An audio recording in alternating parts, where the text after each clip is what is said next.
잡음 하나도 없죠? 네, 없습니다. 야, 시스템 좋네. 이어폰을 안 쓰고 있는데도 하울링이 하나도 안 생기네. 좋습니다. 시작하죠. 네. 오늘 세미나 논문은 크루즈 선박에서 발생하는 고형 폐기물을 에 관해서 어, 리뷰한 논문입니다. 여러 가지 논문을 종합해서 정리를 했는데 실질적으로 읽어보다 보니까 뒤쪽 부분은 좀 저희하고 좀 맞지 않는 내용이 좀 있어서 좀 생략할 가능성이 좀 높습니다. 논문을 한번 보시겠습니다. 논문 저자들은 대부분 브라질에서 있는 분들이고요. 그리고 앱스트랙을 잠깐 읽어보면 어, 이 논문은 어, 크루즈 선박에서 나오는 고형 폐기물의 관리에 대한 그 리뷰 논문이고 그 서지 분석을 통해서 주요 데이터에 있는 서지 분석을 통해 가지고 정리한 것입니다. 그리고 주로 어, 사회적 그리고 경제적 그리고 정치적 이런 내용을 고려해 가지고 어, 증명하고 있고 어, 주로 이제 그렇게 하고 있습니다. 그리고 네 가지 그 토픽에 대해서 얘기하고 있는데요. 발생하는 거, 그 다음에 처리하는 거, 그 다음에 일종의 뭐 어, 그 뭐죠?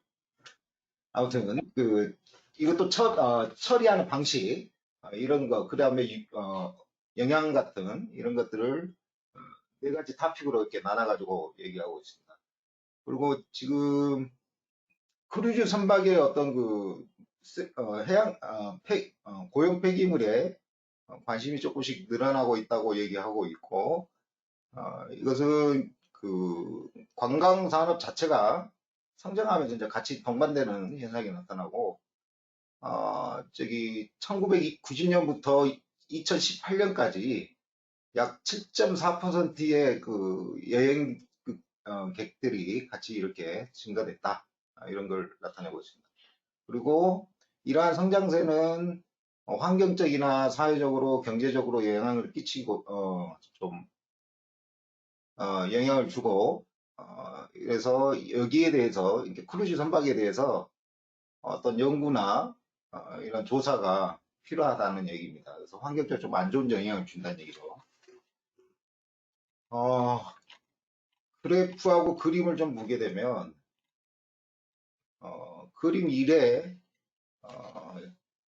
각 연도별로 1990년도부터 2018년까지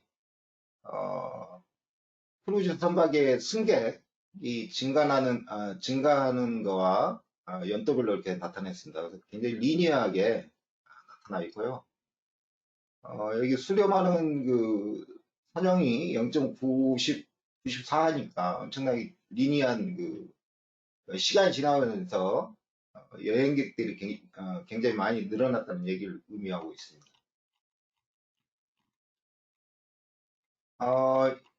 그 다음에 피겨 2 같은 경우는 과학적인 어떤 저널이나 기사 뭐 이런 내에서 크루즈 선박 고형 폐기물 관리에 관계된 어떤 논의된 어떤 연관된 그 토픽 주제를 이렇게 좀 평가를 해나봤습니다. 그래서 어떤 영향에 대해서 얘기한 게 한 50%였고 그다음에 발생에 대해서 얘기한 게 한 23%, 그다음에 처리에 대해서 한 16%, 그다음에 처분하는 거 이런 거에 대해서 한 11% 이런 식으로 토픽이 분석이 됐다. 피겨 3 같은 경우는 크루즈 선박의 고용 폐기물의 관리에 대해서 어떤 논문이나 뭐 어떤 기사나 이런 데에 어떤 그 일종의 횟수죠.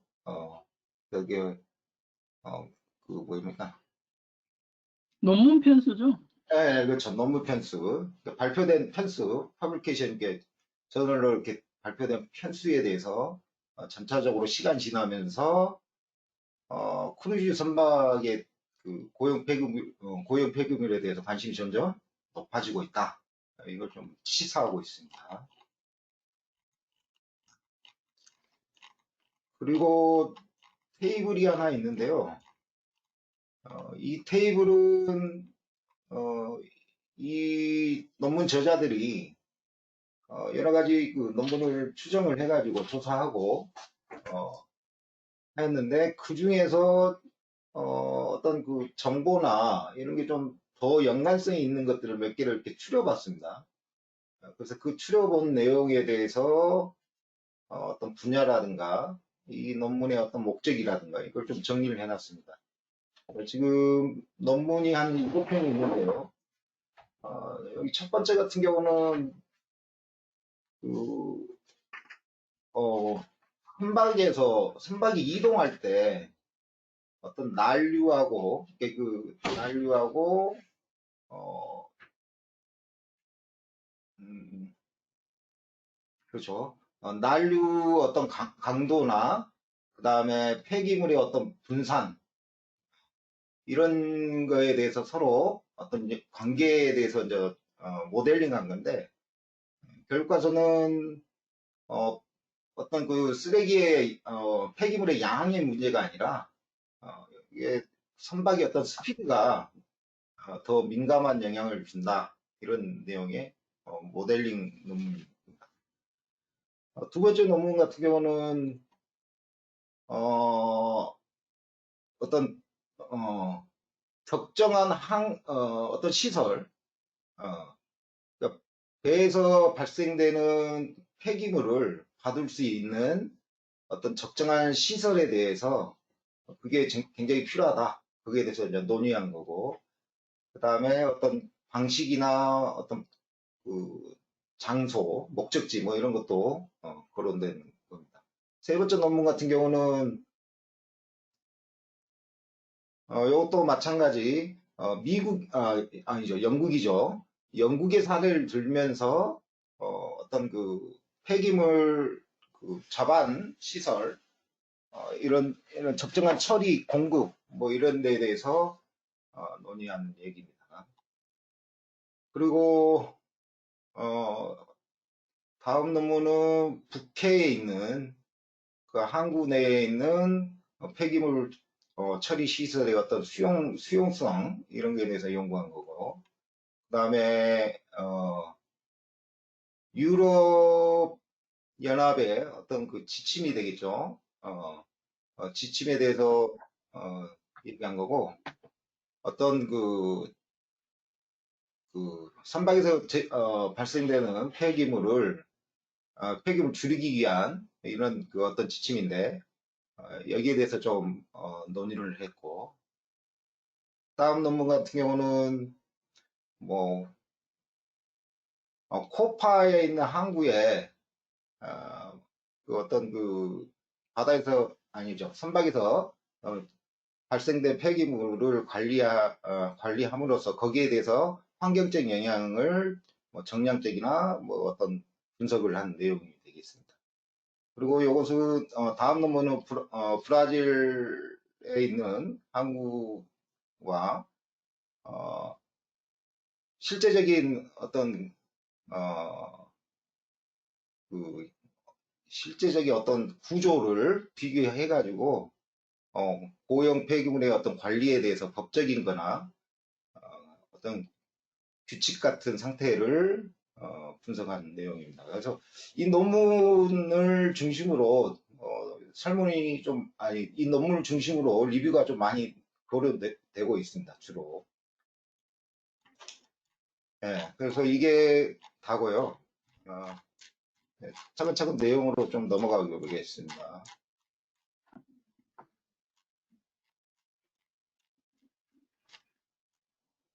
여기 리셉션 퍼실리티라는 말이 계속 나오는데 예.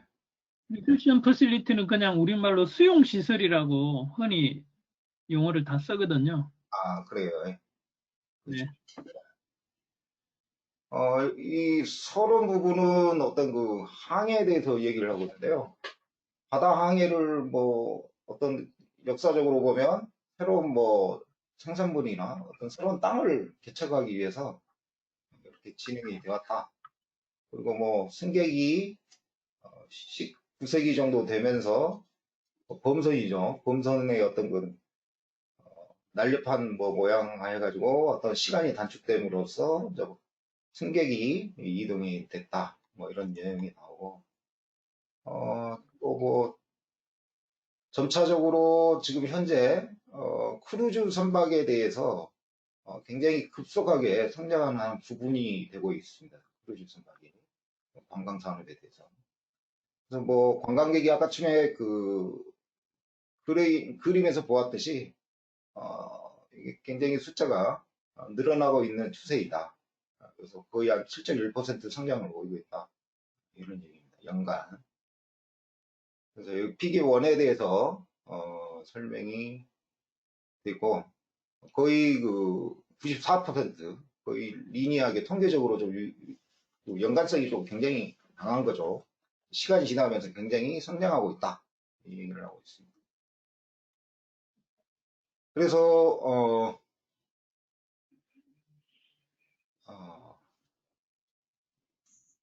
전체적 이런 그 선박 그 여행 그러니까 크루즈 선박의 관광의 어떤 급증은 이게 좀 그 원인 중에 하나가 떤 경제적인 글로벌화 저희 세계화가 되어 가지고 굉장히 유행하고 있다는 얘기가 나옵니다.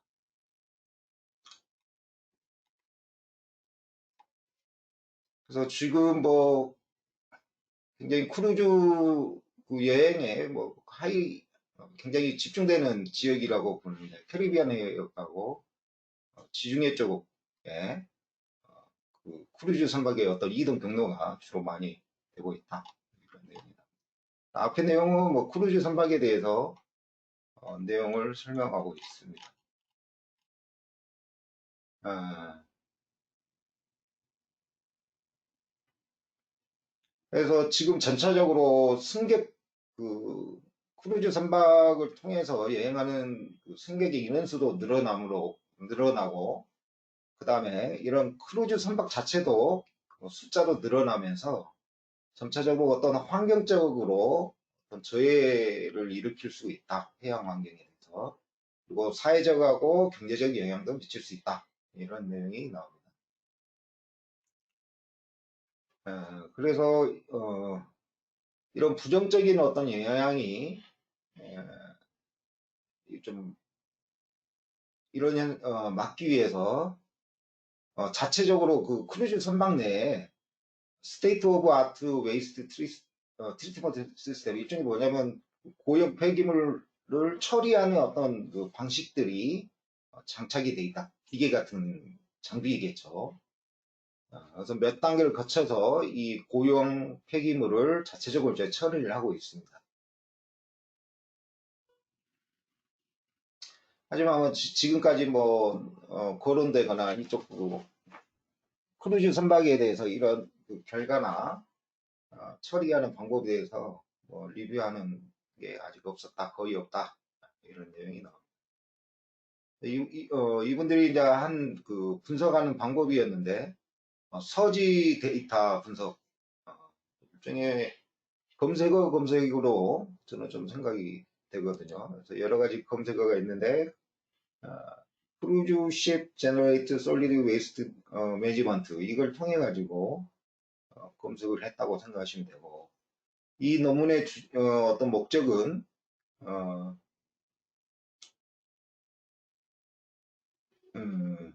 어떤 그 어떤 과학 그 어떤 과학 어떤 공동체의 어떤 관심을 어떤 좀 끌어들이고자 하는 그런 목적이 좀 있습니다. 그래서 지금까지 보면 이 저자들이 2019년 8월에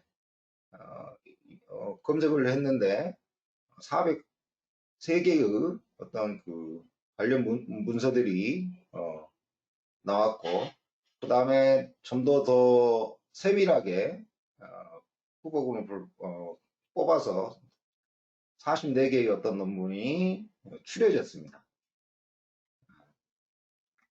그래서 이 고용 폐기물의 그 관리에 대한 것을 단계별로 좀 했는데, 트리트먼트하고 처분, 그 다음에 영양, 이런 식으로 이렇게 좀 발생하고 이런 식으로 쪼개게 됐습니다.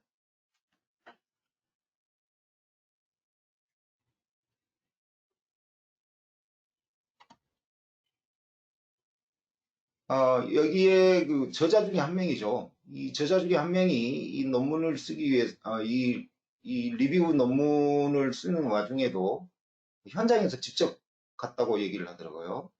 그래서 더 정확한 정보를 얻기 위해서 크루즈 선박을 방문을 했고, 수십 차례. 그래서 이런 방문을 통해서, 저기 브라질의, 이런 방문은, 어떤 브라질 내에서 어떤 그 프로그램이죠. 이 프로그램, 그 고용연료와 뭐 액상 폐수 관리에 대한 브라질 항구에 대한 어떤 프로그램인데, 이 프로그램의 어떤 그 지원을 받아가지고 현장도 방문하고 조사도 하고 이랬다고 나옵니다.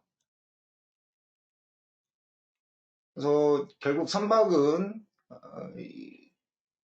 그 고용 폐기물을 바다에 딱 이렇게 바다에 발생시키는 어떤 그 선박 자체가 어떤 오염원이라고 생각하고 이렇게 진행을 했습니다.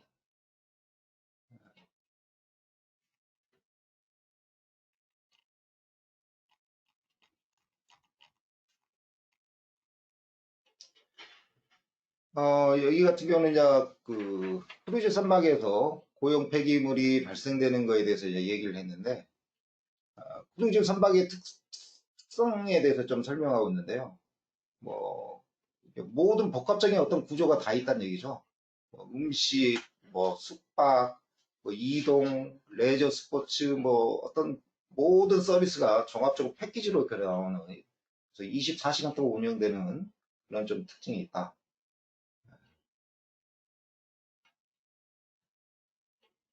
그래서 그런 서비스에 대해서 주로 얘기를 좀 설명하고 있고요.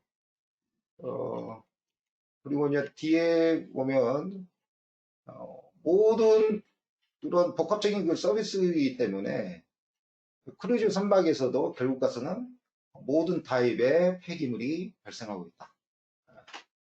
이런 그래서 뭐 금속이나 유리, 뭐 나무, 종이, 뭐 카드보드, 플라스틱, 다른 뭐 위험물질도 같이 이렇게 발생하고 있다.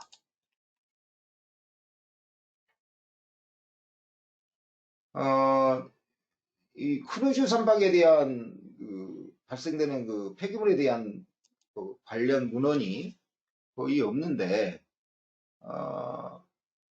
보통 선박에 대해서 발생하는 그 관리의 가장 그 키워드라고 할 수 있는 그 마폴, 그게 국제해상기구에서 어떤 지침서를 이렇게 냈는데, 그걸로 인해서 실질적으로 어떤 관심이 이슈가 되고 있는 형태다. 이런 내용이 나옵니다. 그래서 이 논문이 이제 차례대로 하나씩 이게 다 이렇게 좀 인용을 해가지고 설명하고 있는데, 실질적으로 크게 뭐 중요한 내용이 그렇게 저는 제가 보기에는 별로 없었는데,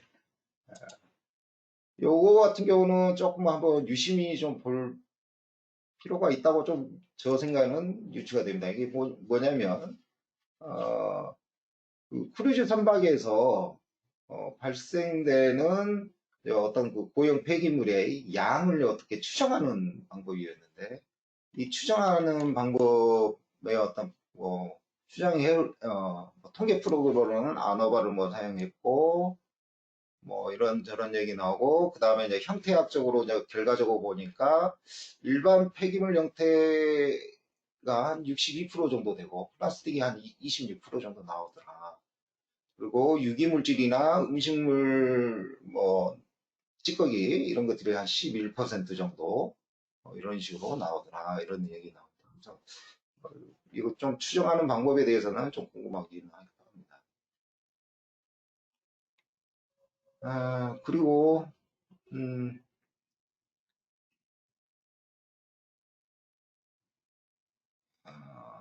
요거 같은 경우는 지금 그 크루즈 선박에 대해서 어떤 그 폐기물 관리나 어떤 그 처리하는 지역 뭐 이런 것들을 영국의 어떤 사우스햄프턴 지역의 경우로 생각하고 연구를 해봤더니 이 지역은 이제 그 크루즈 선박의 어떤 노선에 뭐 가장 기원이라고 생각하고 있다고 생각합니다.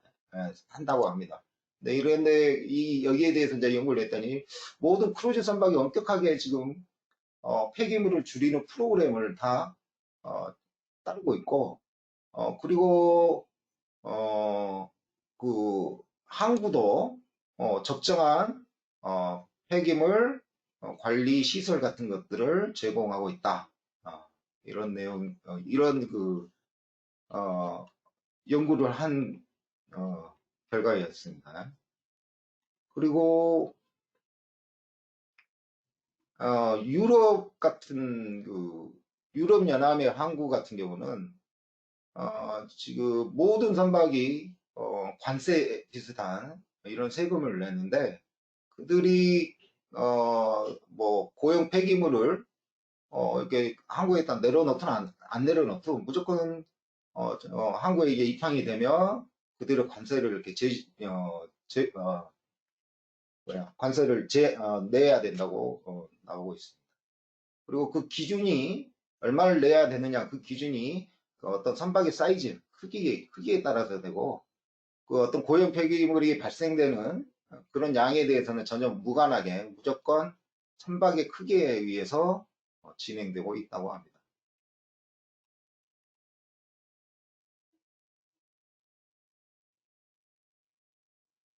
그리고 페레츠라는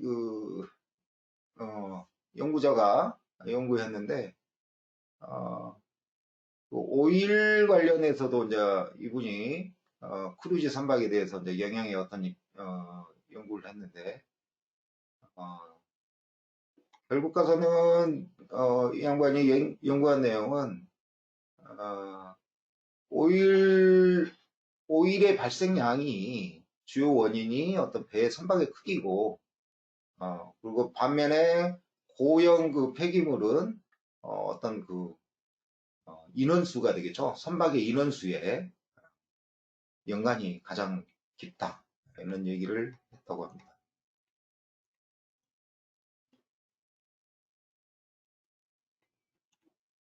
그래서 결국 가서 어떤 특별한 어떤 관리 체계가 좀 필요하다. 이런 내용도 계속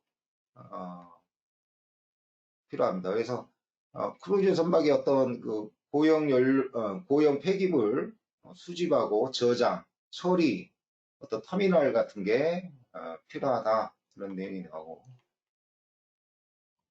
그리고 배출 관점이나 어떤 도시의 어떤 전망 이런 것도 생각을 해야 된다. 뭐 이런 얘기가 좀 나오는데 이게 좀 음,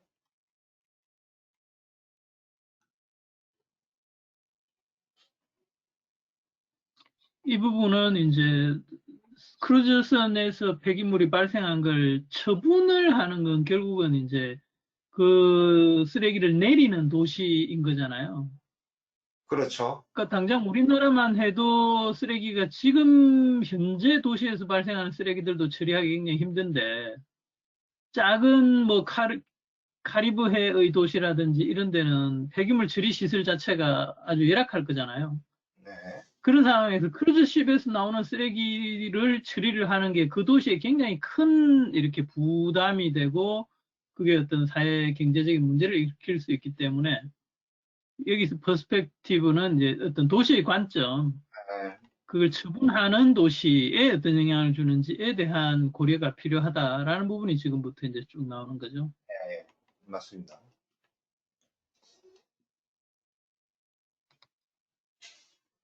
그래서 환경적인 어떤 정책도 연관을 좀 지어야 된다고 얘기를 하고 있습니다. 그래서 뭐 친환경적인 어떤 그 행동이나 어떤 고용 폐기물 관리 계획, 항구에서의 어떤 그런 내용이고, 그다음에 어떤 인식 프로그램 이것도 좀 구체해야 된다는 얘기도 나옵니다. 이것도 마찬가지. 그다음에 이 레리라는 그 뭐야 연구자는 어, 그 선박을 이제 완전히 그러니까 선박이 다 수명이 다한 선박을 어떻게 보면 그 뭐라 얘기하죠? 해체? 예, 예, 예, 그러니까 폐 선박이죠, 완전히. 이 폐 선박에 대해서 이제 그 고용 연료 발생이라든가 이런 걸 좀 조사를 했던 것 같아요. 결국 가서는 시 브레이킹 인더스 이렇게 선박을 어떻게 결국 가서는 그 해체하는 이런 네. 작업을 하는 공장 같은 경우는 아주 많은 양의 지금 고형 폐기를 발생하고 특히 또 문제가 되는 것은 오일 같은 경우도 같이 이렇게 나오더라. 그래서 거의 뭐 84%가 기록적으로 이렇게 나왔고 이런 내용을 썼습니다. 그래서 이것도 좀 이게 지금 선박이라고 얘기를 했는데 이게 지금 크루즈선인지는 수가 만약 크루즈선에 그 정도의 많은 양이 나온다는 얘기는 선박이 어떤 어, 그 다음에 이제 그 주기를 이걸 여기 폐선박을 이제 없앨 때 이것도 관리가 좀 주의를 요해야 된다는 얘기입니다.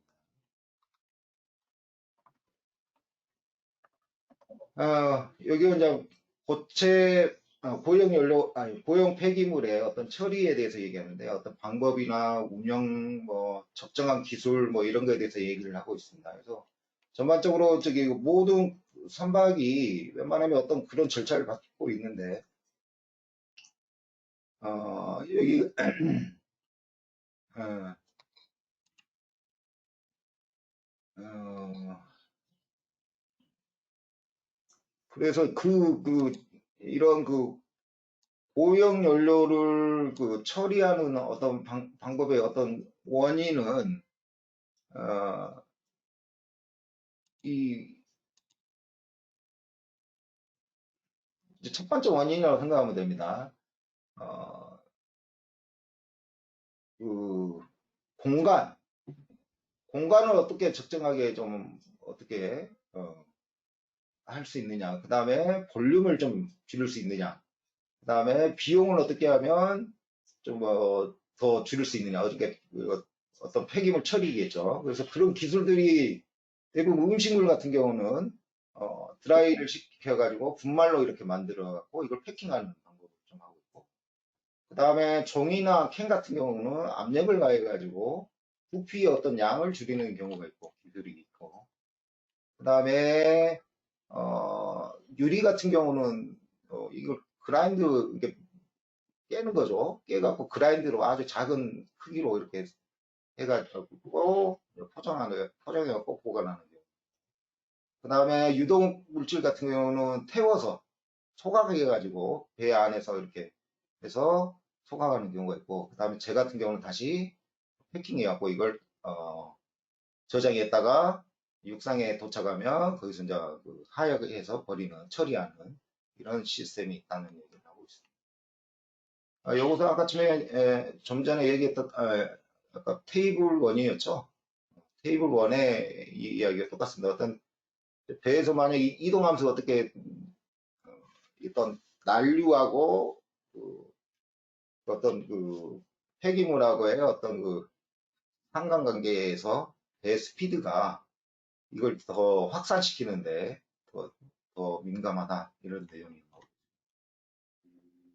여기 이제 영국 사례에 대해서 얘기하고 있는데 영국 같은 경우는 뭐 아주 그 해양 그 어떤 오염을 줄이기 위한 노력을 많이 하고 있는데 그 중에서 뭐 펀딩부터 의무적인 처리까지 그리고 뭐 시설 같은 그런 처리를 해주고 있고 그다음에 그걸 잘 못 지켰을 때는 어떤 페널티 벌금 같은 것들까지 실행하고 있다는 내용이다.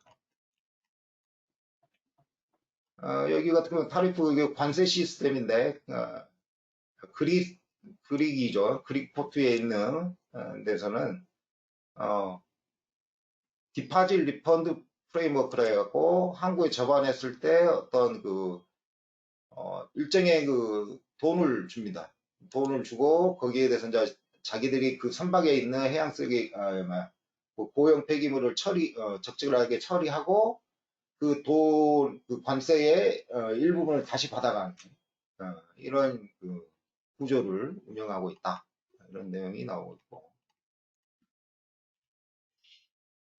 그래서 결국 가서 환경적으로 어떤 툴을 만드는 게 관리하는 데에서 가장 굉장히 중요하다. 이런 내용이 나오고 있습니다.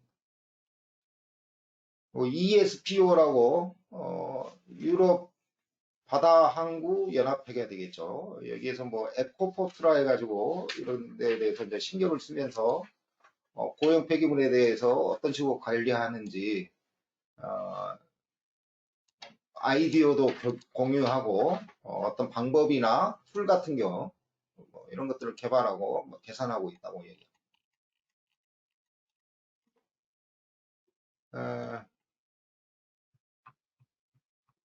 그리고 여기는 어떤 환경적인 그 처분에 대해서 얘기한 건데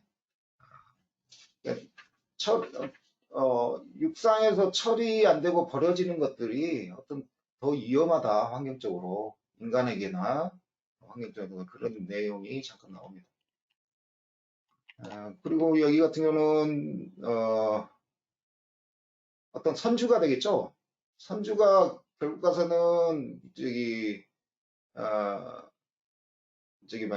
고형 폐기물을 관리하는데 굉장히 연관이 있다는 얘기고 결국 가서는 뭐 때문에 그러냐 비용 효과 때문에 그렇다는 얘기가 나옵니다.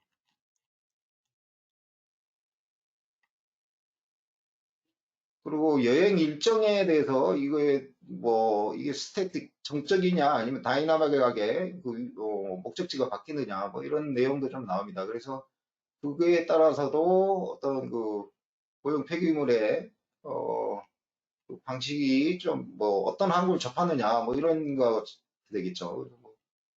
이게 이 관리 차원에서는 조금 안 맞는 내용이 좀 나오는 것 같아서 그래서 여기 같은 경우는 뭐 어떤 확률적인 또 뭐 이런 얘기로 나오는데 이 의미가 한 지역에서 다른 지역으로 이렇게 이동할 때 동일하게 계속 가면 동일한 그 항구에 가고 고용 폐기물을 이렇게 처리할 수 있는데 만약에 그 일정한 목적지가 아니고 약간 변동적으로 목적지가 바뀌는 경우에는 거기에 대해서는 이제 좀 다이나믹하게 항로가 이렇게 결정이 돼서 거기에 대해서 그 고용 폐기물을 적정량을 처리하려면 어느 지점에서 이렇게 항구에서 버려야 되는지 그거에 대해서 얘기를 하고 있고 그런 내용입니다.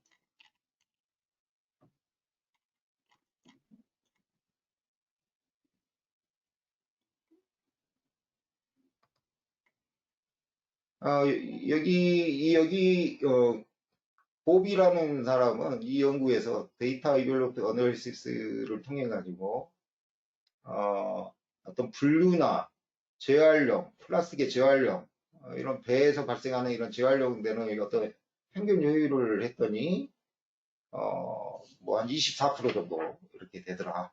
재활용도 어떤 뭐 그것도 하나의 어떤 그 우리 처리하는데 거기에 대해서 이제 언급을 하고 있습니다.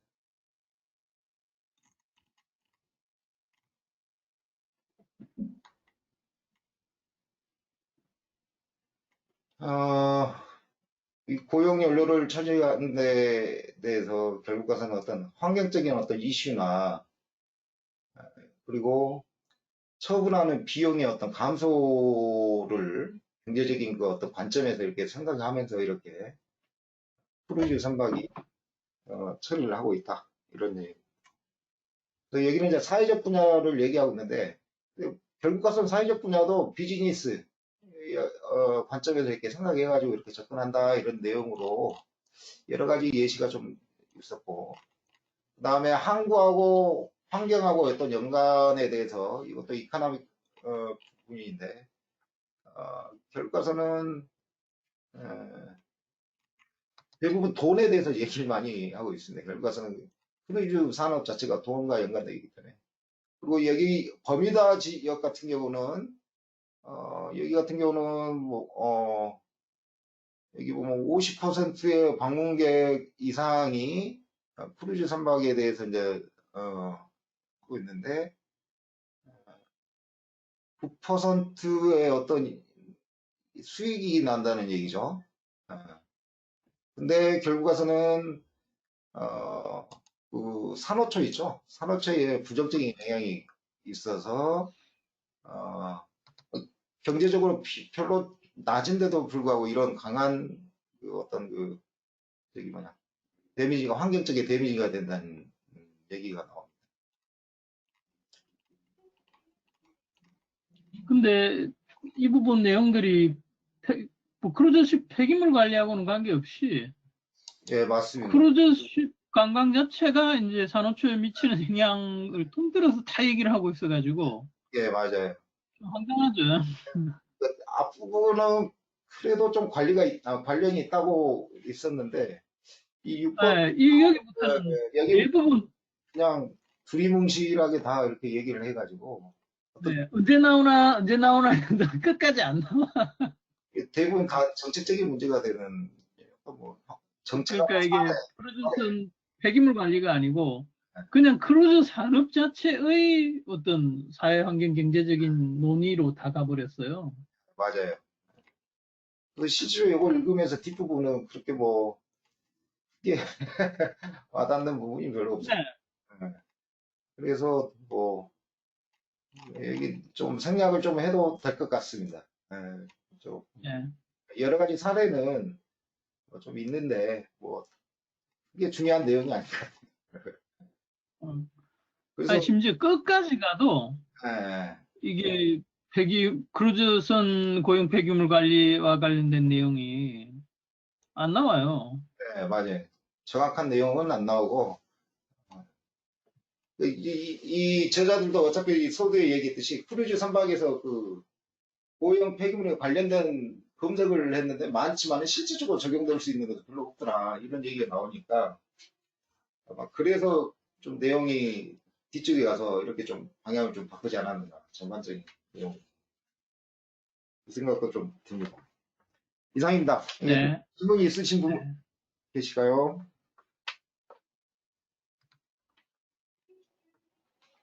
지금 얘기하신 분야에서 아예 안 나오는 건 아니고요. 보면은 네. 10페이지에 보면은 두 번째 섹션에 in the fishing industry 여기 부분은 우리가 얘기하는 조업 중 인양 쓰레기 인양 부분하고 비슷한 부분을 언급을 하고 있어요. 그래서 이런 것들을 하면 보면 is recommended 나오잖아요. 리워드 시스템 네, 이런 리어드 것들이 시스템. 있으면 좋겠다 이런 얘기가 나오고 그리고 어디서 지금 찾자면 좀 시간이 걸리는데 네. 그 선박에서 나오는 솔비드 웨이스트, 세디멘트 이런 것들이 산호를 덮어서 피해를 일으킨다는 부분이 나오거든요. 그런 부분은 좀 여기에 포함을 시켰는데 뭐 아까 수련이 얘기하신 대로 이 사람들이 설문조사인가요? 뭐 인터뷰를 했는지 어쨌든 주민을 상대로 이것들이 긍정적이냐 어드밴티지나 디스어드밴티지나를 얘기를 하는 부분 이런 것들은 소셜한 얘기인데 그 중에서도 쓰레기에 미치는 영향들이 간혹 이렇게 나오고 있어요. 왜냐하면 여기 보면 이런 것들이 고려가 될 때 그 7페이지 마지막에 봐서도 크루즈 선박이 만들어내는 고형 폐기물이 포함이 돼야 된다. 이런 얘기가 나오고 있어서 결국 이렇게 길게 썼지만 어쨌든 그 고형 폐기물하고 관련된 얘기를 결국에는 한 줄씩은 그냥 쓸 수는 없잖아요. 그러니까 연관을 시켜서 썼더라고요. 길게 썼지만 어쨌든 6장도 쓰레기 얘기가 안 나오는 건 아닌 것 같아요. 저는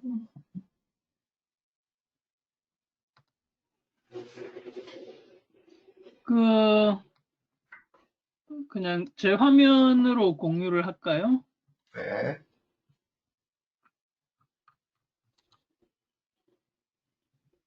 보시죠. 어떻게 하죠? 저를 발표자로 만들면 되고.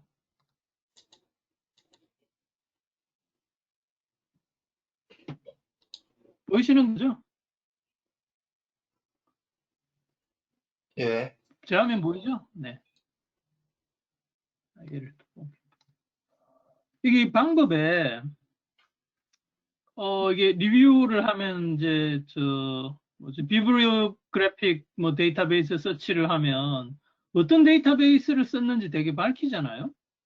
네. 근데 그걸 안 밝힌 것도 좀 그렇고, 그러니까 이게 흔히 쓰는 게 이제 사이언스 다이렉트라든지 하다못해 구글 스칼라라든지 하여튼 무슨 그 데이터베이스를 썼는지 이제 밝히지 않은 게 좀 웃기고, 그 no specific period라고 한 이유가 자기들이 이 토픽이 언제부터 이제 과학계에서 논의되기 시작했는지 자체를 밝히기 위해서 시작점을 안 정해놓고 바로 서치를 해봤다는 거죠. 그랬더니 뒤에 보면 1985년에 이렇게 한 편이 나오는 거죠. 그러니까 85년부터 이 연구가 이제 논문이 나오기 시작했구나라는 걸 알 수 있잖아요. 네. 이건 이제 그 서치 엔진에서도 우리가 쓸 수 있지만 그 조테로에서도 제가 언제 말씀드린지 모르겠는데 타임라인이라는 기능이 있어가지고 내가 가지고 있는 레퍼런스들 중에서 어떤 마이크로플라스틱이라는 키워드가 언제부터 나오기 시작하는지를 그래피컬하게 보여주거든요. 그러니까 이런 리뷰를 할 때 그런 툴도 중요하다. 그러니까 목적이 뭐냐에 따라서. 그다음에 403개의 아티클이 걸렸는데 실제 내용은 44개밖에 안 됐다는 것도 이것도 중요하거든요. 우리가 이제 그걸 할 리는 없겠지만 R&D 기획 연구에서는 이런 게 이제 필수적으로 하게 돼 있는데 이런 식으로 키워드 검색을 하면은 만약에 마린 플라스틱이다. 그러면은 마린 플라스틱 데브리라고 치면은 플라스틱 자체가 워낙 많기 때문에 이런 걸 검색을 했을 때 실제로 그 주제가 아닌데 논문들이 굉장히 많이 걸린다는 거, 그걸 추려내는 것도 상당히 힘들다는 거, 이것도 알아두시면 좋을 것 같고, 여기 피겨 3에도 이 흔히 이런 실수를 많이 하는데 이 사람들이 논문을 2019년에 썼단 말이에요. 그럼 2019년에 논문이 떨어진 걸로 보이잖아요. 이건 이 사람들이 2019년 말에 이제 이걸 한 게 아니고 중간에 하다 보니까 이게 1년이 다 그게 포괄되지 않은 거야. 이런 실수들이 흔히 나타나요. 그러니까 이 그림만 보면 19년에 마치 논문이 떨어진 것 같은데 그럴지 아닐지는 알 수 없다. 왜냐하면 이 기간을 시작은 몰라도 이렇게 자기들이 언제부터 언제까지는 그걸 정해줬어야 되는데 그걸 안 한 게 좀 제 생각에 실수 같고요. 그 다음에 여기도 이렇게 아까 이걸 따르고 있다라고 했는데 이게 몇 년 논문이야? 2007년 논문이기 때문에 해야 된다라는 그런 쪽의 논의이고요. 이때는 그 법규가 물론 강화되고는 있었지만 문맥상으로 보면 그렇고 중요한 내용이 여기 Most European Union ports are obliged to pay a tariff whether they remove their waste or not이라고 돼 있죠. 이 상당히 중요한 내용인데 IMO에서 선박긴 폐기물로 인한 해양오염을 방지하기 위해서 제일 중요하게 권고하는 적용하는 수단이 포트 리셉션 퍼실리티예요. 그러니까 항만에 배가 들어왔을 때 폐기물을 적정하게 처리할 수 있는 시설을 항만들은 충분히 공급해라, 갖추어라 라는 것과 그것에 no special fee예요. 쉽게 말해서 쓰레기를 버리는데 돈이 들면 중간에 바다에서 버려버릴 거잖아요. 그러니까 이 특별한 비용을 주는 게 아니고 이 설명을 잘 읽어보시면 뒤에도 나오는데 네가 쓰레기를 버리건 안 버리건 네가 내는 돈은 이 배의 크기에 따라서 정해지는 거지 네가 버리는 쓰레기의 양이라든지 이런 건 관계없어. 그러니까 우리 항구에 들어오면 무조건 폐기물 처리 비용은 내는 거야. 그러니까 중간에 버리지 말고 추가 비용이 없으니 항구에 와서 쓰레기를 처리해 라는 거거든요. 이게 No Special Fee Policy라 그러는데 제가 우리나라는 어떤지 확인을 못했어요. 나중에 이영호 박사님 알고 계시면 정보를 주시면 좋을 것 같은데 굉장히 중요한 내용인데 아까 조금 내용을 이렇게 전달이 안 된 것 같아가지고 폐유도 마찬가지다. 폐유나 폐기물이나 다 추가 비용 없이 의무적으로 이렇게 처리를 하게 만드는 시스템을 유럽에서는 하고 있다. 그럼 제가 한 가지 소장님 말씀하신 생각이 난 게, 이 논문이 적어서 그랬는지, 어쨌든 논문 중간중간에 이 논문이에요. 연구는 이전에 돼 있고, 그리고 2013년 이쯤에, 11년 이쯤에 마폴이 정책이 변하잖아요. 더 강화된 규정을 내놨는데, 거기에 부응하지 못, 그때는 이게 논문 쓴 거는 여기 인용된 논문들은 그 이전에 쓰여서 거기에 대한 언급이 중간중간에 다 나오던데 이런 결과를 냈지만 결국에는 이것은 새로 강화된 마플의 규정을 따르는 것은 아니다라는 것들이 몇 번 표현이 나와요. 근데 이 네. 염두에 두고 읽어야 될 논문이에요. 왜냐면 논문이 적다 보니까 2007년에 나온 논문들은 2011년과 13년에 개정된 마플 규정하고는 맞지 않는 거죠. 그래서 그것을 네. 여자도 언급을 하고 있어 있기는. 그래서 이거 네. 이전 논문이다라고 언급을 하고 있어서 그 2011년하고 13년에 개정된 마폴의 규정을 비교해 보면서 읽으면은 좀 명확해지는 그런 부분들이 몇 가지나 있더라고요, 이 논문에. 그것도 좀 네. 알아두셔야 돼요. 그래서 2011년에 하와이에서 호놀룰루 컨퍼런스가 있었잖아요. 네. 그 전후로 이 해양 쓰레기 문제가 세계적인 이슈가 되면서 이 제 화면에 그 표가 보이시죠? 네. 이 표를 제가 이번에 그 흑산도 갈 때 우리 배에 있는 걸 찍었는데 이게 이제 각 그 마폴에서 정한 해역, 그러니까 좀 특별한 보호가 필요한 해역, 일반적인 해역에서 어떤 쓰레기를 어떻게 버릴 수 있다라는 건데 제일 밑에 보면 모든 기타 폐기물 있잖아요. 특히 플라스틱. 이게 전부 다 빨간색이잖아요. 이게 이제 2010년, 11년 되면서 이 빨간색이 늘어난 거예요. 쉽게 말해서. 그냥 원칙적으로 얘기하면 예전에는 명시적인 거로 금지시킨 것만 버리면 안 돼였는데 2010년을 기점으로 모든 쓰레기는 버리면 안 되고 지정된 종류만 지정된 장소에서 지정된 방법으로 버릴 수 있다라고 바뀌었거든요. 그게 이제 지금 현재 적용되고 있는 게 이 표이고 이 표의 밑에 보면 뭐 이제 또 배의 크기라든지 승객의 숫자에 따라서 폐기물 관리 기록부를 작성을 해라. 뭐 그다음에 그 이렇게 현수막 같은 거 쓰레기를 버리면 안 됩니다 하는 현수막 같은 걸 게시하라 하여튼 이런 규정들이 강화되어 와가지고 결정적인 하여튼 변화가 온 게 2010년, 11년이다. 라는 게 하여튼 이 논문에 아주 중요한 죄송합니다. 네. 중요한 맥락이 된다라는 거고요. 예? 이야기하세요. 그게 명시와 법정이라고 해야 되나요? 법적으로 이펙티브하게 된 게 13년에 문헌에 나온다고 이렇게 읽은 것 같은데 그 이전에 개정이 됐나 봐요? 네, 2010년, 11년 그런데 그게 우리 호놀룰루 전략 논문에 아마 나올 겁니다. 하여튼 정확하게 언제 됐는지는. 그리고 이건 이 여담이자 재밌는 얘기인데 여기 보면 인디아의 그 선박 해체 부분 나오잖아요. 네.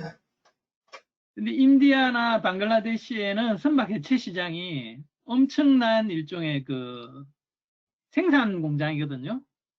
그래서 세계에서 제일 유명한 내지는 제일 열악한 선박 개체지가 방글라데시의 치타공이라는 도시인데 세계 제일 못 사는 도시잖아요.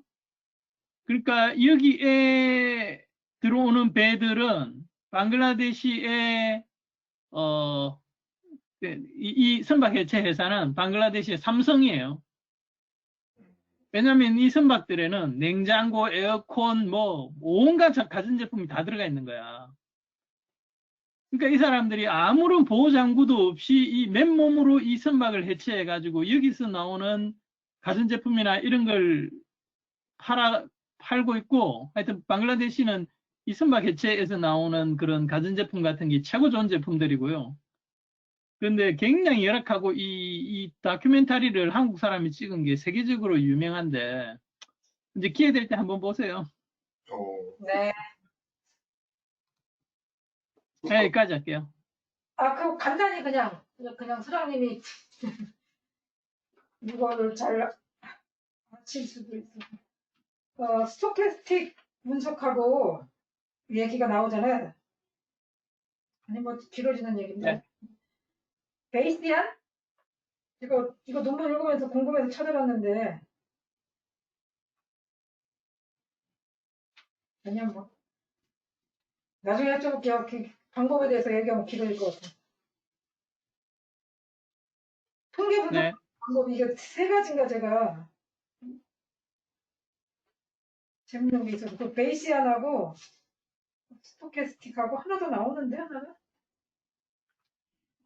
아무튼 네, 근데 그거 뭐 이 논문을 이해하는 데에 크게 중요하진 않아요. 쉽게 쓸 수가 있는 거더라고요. 인터넷에 찾아보면. 네.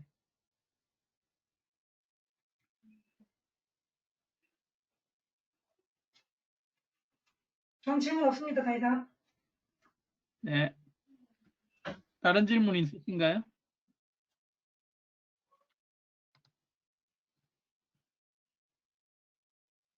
그래도 저기 소포제 얘기 지금 화면에 보이는데. 네? 소포제. 소포제가 뭐죠? 그러니까 이 논문이 웃긴 게 생활 우리 식기 씻고 그런 거품 많이 나니까 그걸 줄이기 위해서 사용하는 거지. 거기 안티파울런트 얘기. 그거는 뭐 여기 안티폴런트 이런 거 방어도료 뭐 이런 얘기를 도대체 여기서 왜 하는지 참 그건 진짜 솔리드 웨이스트가 아니잖아요.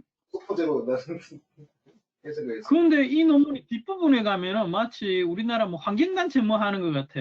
우리 해양 쓰레기 얘기하다가 결국 가면은 막 그린피스 기름 오염이랑 이런 얘기 다 디스커버리잖아요. 뭐 NGO 역할, NGO 역할까지 뭐 그린피스까지 나오고 이게 보면 이게 좀 그랬어요. 네, 하여튼 이게 뒷부분에 완전 너무 이상한 논문이에요, 사실은. 네.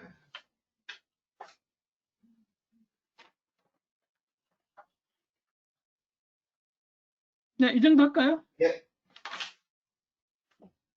네, 수고했습니다. 수고 많았습니다. 수고하셨습니다.